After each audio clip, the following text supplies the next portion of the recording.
Hello and welcome to the It Depends podcast, your alternative guide to the often mystifying world of psychometrics. In each episode, your host, myself, Tim Burnett, and the brilliant Dr. Dainis will serve you a cocktail of psychometric wisdom garnished with a twist of sarcasm and humour.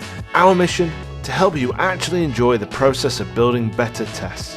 So grab your favourite beverage and get ready to dive into the awesome world of psychometrics.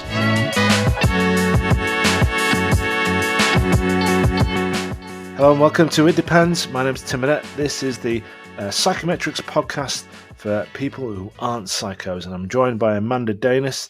We're going to be co-hosting this podcast. Hello, Amanda. Good morning or good afternoon. How are you, Tim? I'm very well. How are you, Amanda? Good. Just waking up. Have lots of coffee for me. So Excellent. Well, you keep drinking that coffee. We're going to, obviously this is the first episode, so we're going to be taking you on a little bit of a kind of, I suppose, an intro journey, really, and talking about how we think this podcast could progress and develop over time.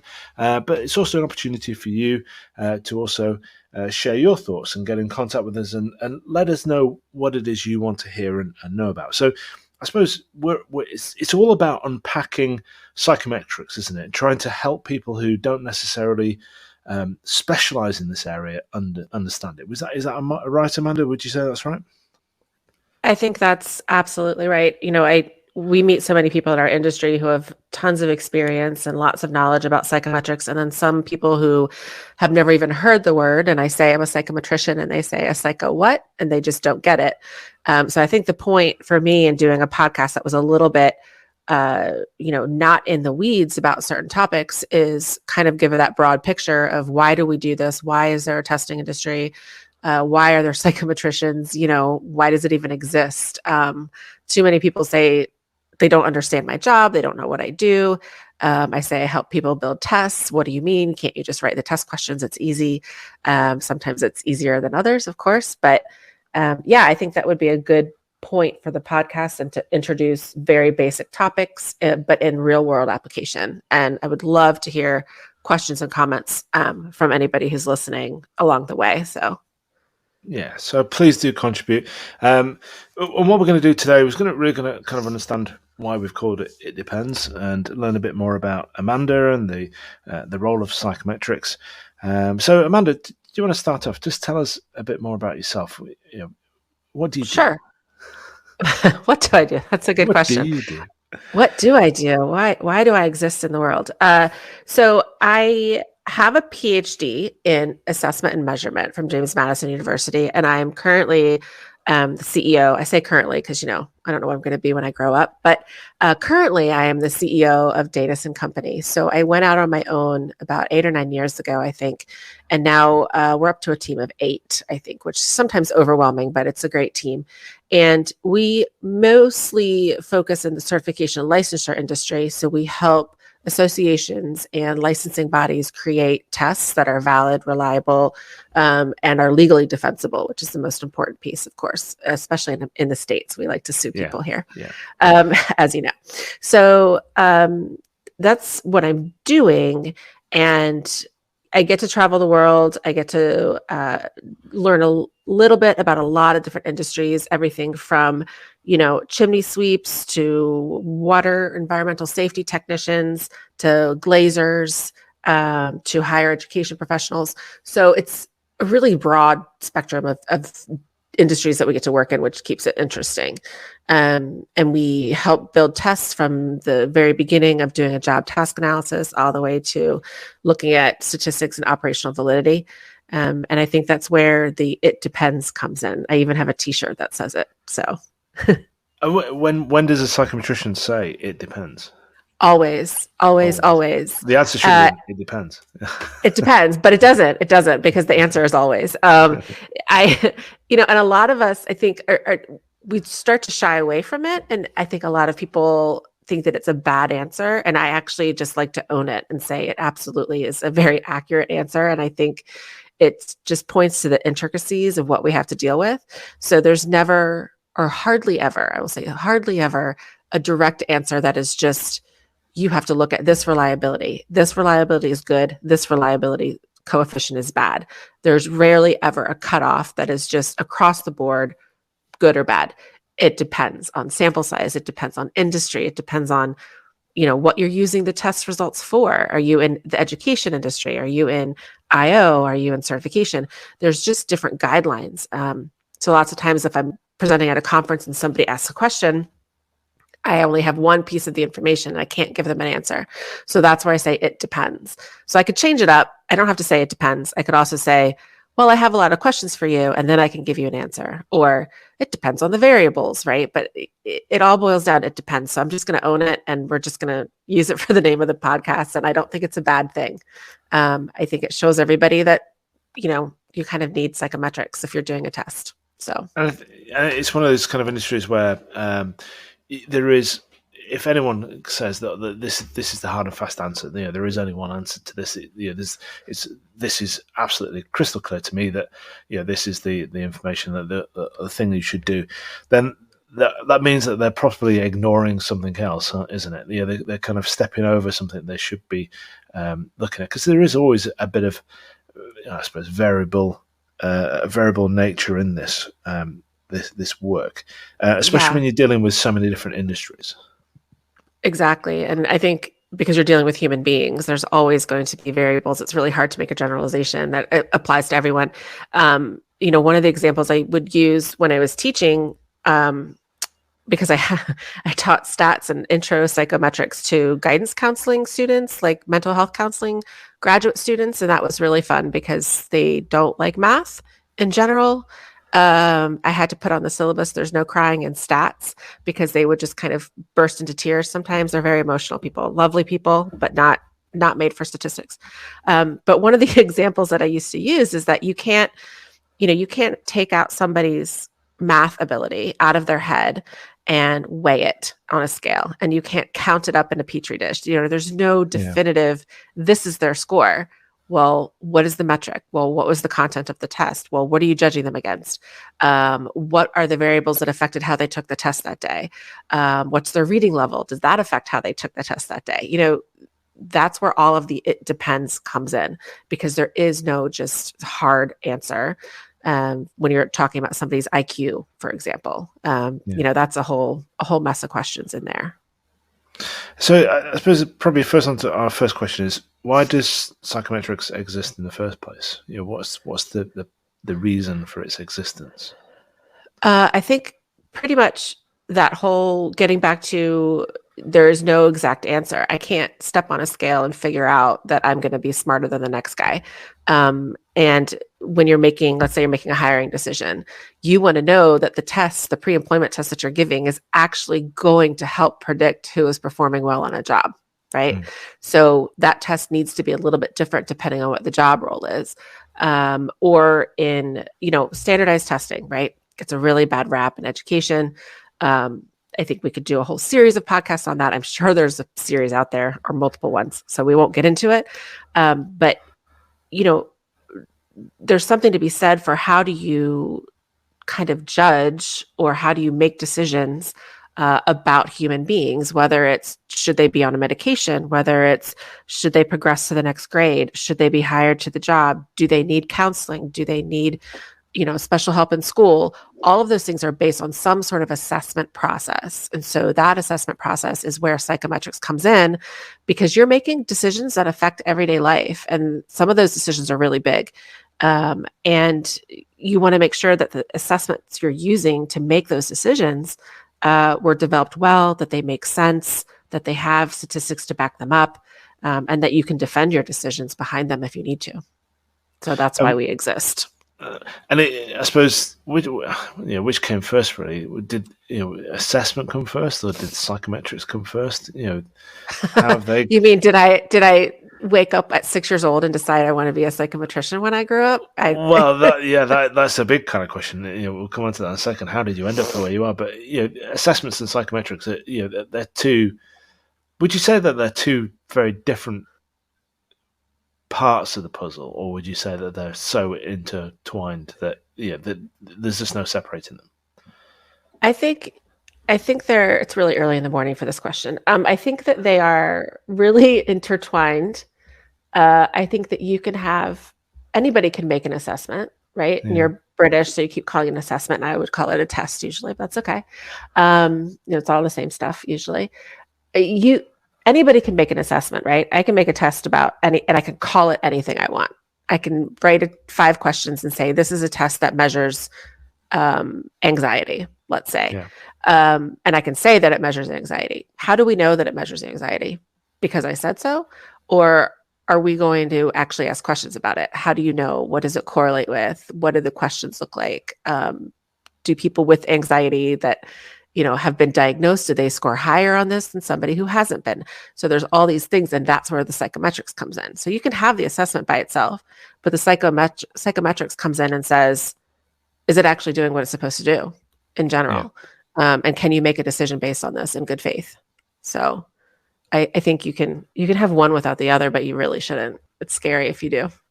Well, and we talked about this, and we did a session, didn't we, at EATP in London, where we got together several different psychometricians from different parts of the world, and we talked about the role of the psychometrics, and I suppose the role of the psychometrician in the process. And there is an international difference, isn't there, in the I suppose the degree in which psychometrics is used within assessment. I know people that have created assessments, and they said, right, let's write some questions. Yeah, they don't look like good questions. They're good questions. And they very well might be good questions. Oh, yeah, absolutely. Yeah. Cut score 70. Yeah, that's fine. 70. Let's go for 70. It's good. It's a good number. Yeah, it's a good number. Yeah. But you would say that, all right, you might have done that process yourself correctly, but you possibly couldn't take it to an accreditation organization or something like that and say, yes, this is absolutely rock solid, because you just don't have the stats to back that up. Is that right? Yeah, that's absolutely, yeah. And so you're talking about somebody, if they bring in a psychometrician post hoc, right? So they bring in somebody after they've already had the test out there. We've had this happen where several groups have come to us and they've said, we've made this test. It's been out for a really long time. Now we have a competitor, right? Somebody else made a test because internet. And so somebody else made a test and they're selling it. And we need to prove that our test is better than their test. And so how do we do that? And so sometimes you have to work backwards and you have to say, how did you develop it? Let's look at the stats. How did you set the cut score? Oh, it's a 70. Okay, hold the phone. Let's back up a second. And a lot of times it's very eye-opening to people, for groups, and they're like, we didn't know this was a thing. We've been running this test for 10 years, the same test probably, with a cut score of 70, but they just don't know that it's a thing and that it's something that should be done. And sometimes it's market driven that they come to a psychometrician. Sometimes it's for accreditation purposes. Sometimes they are in legal hot water and they need some evidence and some backup. Or sometimes they've been to a conference and they hear somebody talk and they're like, oh, I think that we should follow this. It's best practice. We come in at all sorts of phases. It's rare that we get somebody who's starting a project from scratch and says, we want to do this and we want to do it right. And we want to work with a psychometrician. When that happens, usually somebody on that staff has done this before with another group. Nobody just wakes up one day and is like, I think I need to hire some PhD person to help me, or master's psychometrician. So yeah, it's the international thing was interesting for me when I started working a lot with Brits, and it's not as big over there. They're doing it. Yeah. They're doing psychometrics, but there's not as many of us who it's like, it's our career. So it's just a little bit of a different tactic. And I think, when we're going to, in this journey that we're going to take people on this podcast, there's going to be people out there who know a substantial amount about psychometrics. And I'm going to say something wrong. I hope not, but I might. It's imposter syndrome. Still have it. Everyone has it all the time, don't they? But there's going to be people that are like that. There's going to be people who they just know that they need to learn and understand it a little bit more, and grow their appreciation and I suppose language and knowledge and the terminology, and understand how things come together, the components of the journey we're taking on. And I think that's what we really want to take people on, isn't it? To kind of help them Yeah. understand that. And I'm going to be Yeah. the one that's going to ask some dumb questions. I promise you that. I will. Well, Yeah. they'll never sound dumb because you're British. So you're speaking the Queen's English. So you automatically sound smarter than me. But I, you know, I want this to be a podcast where we kind of tie it all back to real world application and like tying things back to the basics. Because right now, you go to EATP, you go to ATP Clear, anything, and they're talking about AI and they're talking about all this like really intense technology and remote proctoring and where's everything going. And that's great. But I meet with people all the time who are like, I know that I need this and I think that I need this but they don't understand the underlying reasons of why they need it or why they're doing it. They've just been told they need to do it. So I would rather be that psychometrician who is like, can we just back up a second and let's just talk in a metaphor that you get it, that you understand. I'm not going to assume that you understand what Chromevox alpha is and that I need to explain multi-item variance to you. Like, we're not going to go there because it's pointless. But I'm also not going to just hold that information inside. Like, I'm not going to share it. So we're going to try to have a conversation at a level where everybody's going to get it and hopefully accept some questions along the way, which would be great. Yeah, and I the way I kind of see it is that I've interacted with several different psychometricians out there, and other I'm kind of sorry. test and development specialists along the way, and some are lovely. Like yourself, you can have that conversation. You can say, "Sorry, I don't quite understand that bit. Could you just, and you don't treat me like a fool for asking that question." Others, I wouldn't say they do it deliberately, but because they know their industry and they're almost in a kind of bit of a power position. Yeah, Absolutely. they kind of hold that over you a little bit, and I don't want anyone to feel that from this podcast. I want them to be able to, whether they want to channel it through me. I don't mind asking dumb questions, so um, I do that all the time. But if you really want to kind of just unpick something, understand something, and particularly in your context, in your environment, like Amanda, you said, kind of real world examples. Um, you know, Amanda's definitely going to say it depends, aren't you? With any question that Absolutely. comes through. I'm going to wear my t-shirt every time. I should be wearing it today. I don't know why I didn't wear it. I'm going to say it depends. And I get what you mean about people holding that information like it's a power thing and like, you have to pay me, right? I'm your consultant, so I'm not going to give you the answer. You have to pay me for the answer. And like, come on, let's stop taking ourselves so seriously here. And let's just try to make this all work. And we're not going anywhere. We're all going to have jobs later. We don't have to hold that information inside. And I'm a psychometrician, but I'm also a huge airhead most of the time. I mean, I think a lot of PhDs are like that. I won't speak for everyone, but I lock myself out of my car like once a month, just because I just forget things. And I just want to be able to.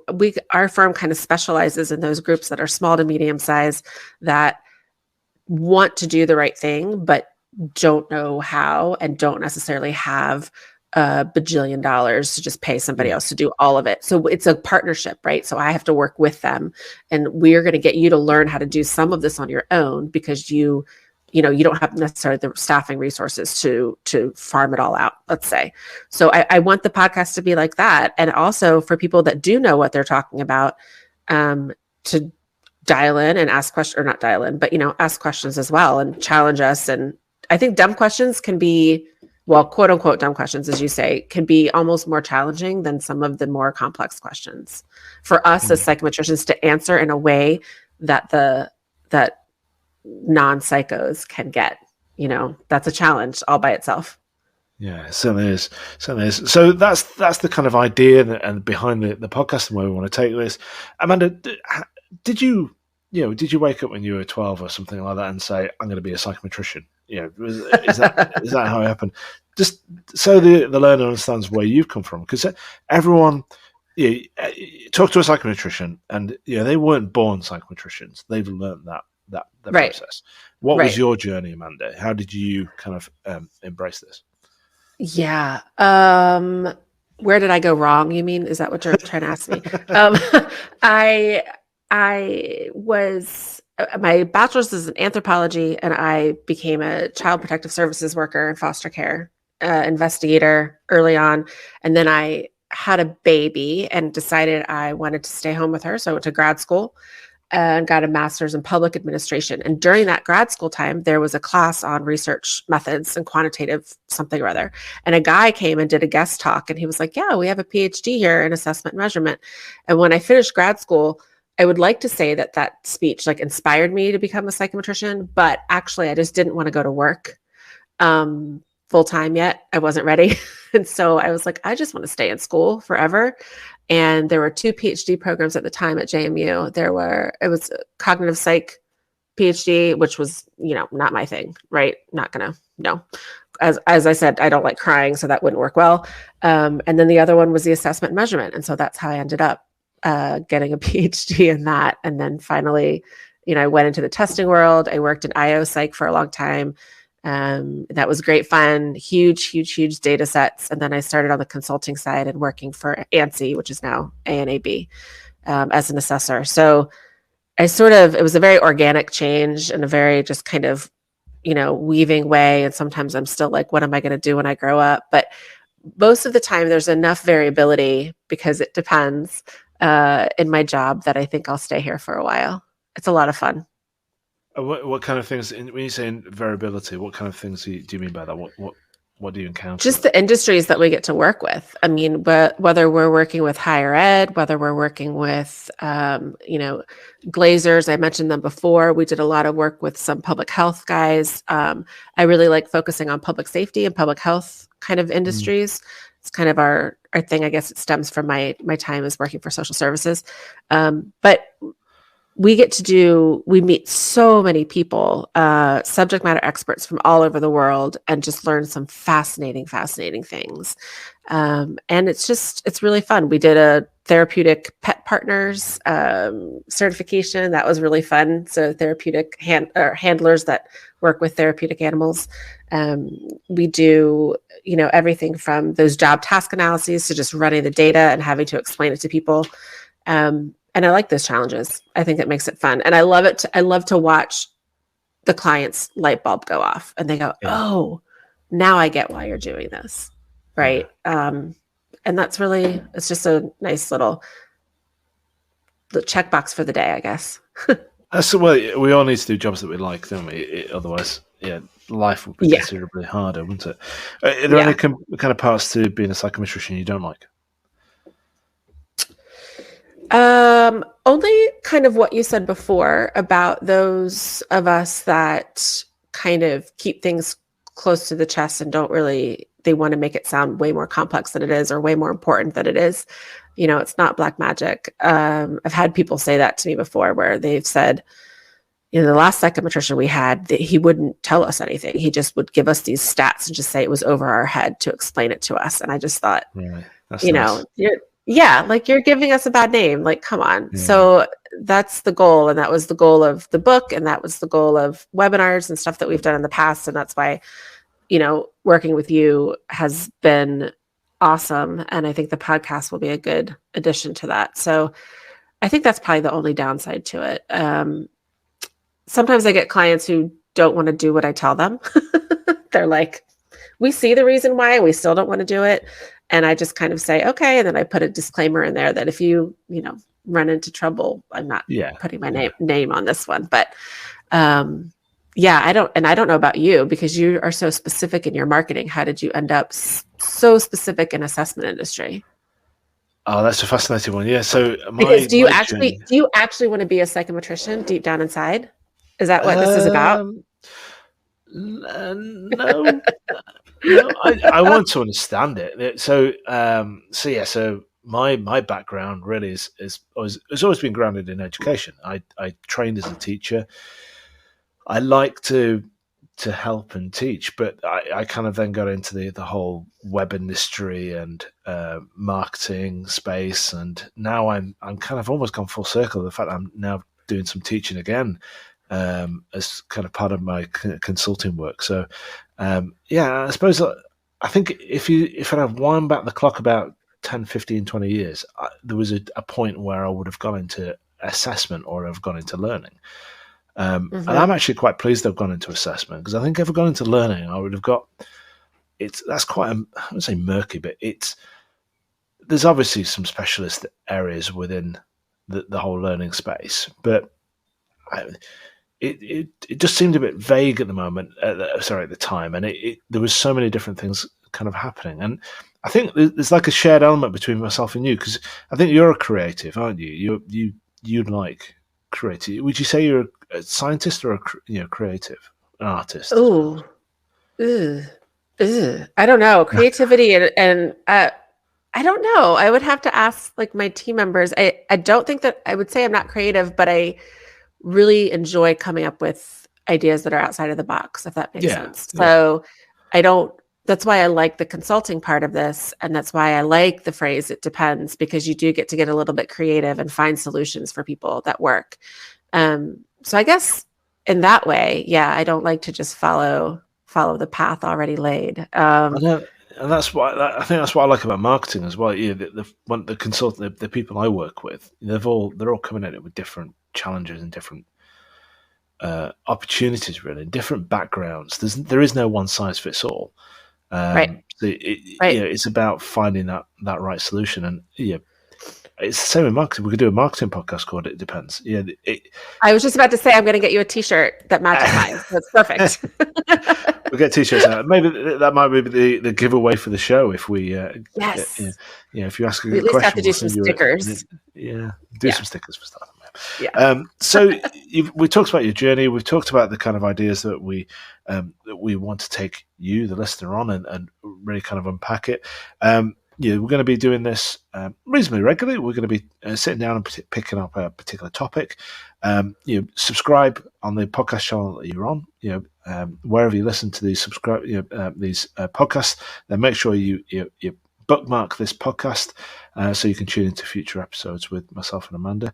Is there anything you want to kind of set out, Amanda? Kind of what kind of topics are you thinking for the next kind of the next stage in this? What things would you like to cover off? I would like to cover kind of the basics of test development, which sounds really, really boring, but I promise I will use lots of good examples and funny things, hopefully.